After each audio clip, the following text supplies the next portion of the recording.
ஒரு சிறுவன் பள்ளியில் இருந்து வீடு நோக்கி நடந்து செல்கிறான்.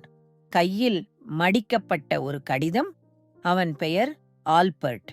வீட்டுக்குள் நுழைந்து நடுக்கத்துடன் அந்த கடிதத்தை தன் அம்மாவிடம் கொடுக்கின்றான்.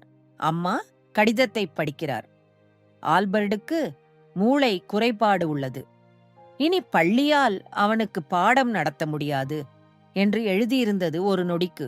அம்மாவின் முகத்தில் சோகம். ஆனால் அதை மறைத்து ஆல்பர்ட்டை பார்த்து, மகனே, நீ ஒரு பொக்கிஷம். நீ நானே பாடம் கற்பிக்கின்றேன் என்றால் புத்தகங்கள் திறக்கப்படுகின்றன. அறிவின் கதவுகள் திறக்கப்படுகின்றன. காலம் செல்கிறது. சிறுவன் தன்னம்பிக்கையுடன் வளர்கிறான்.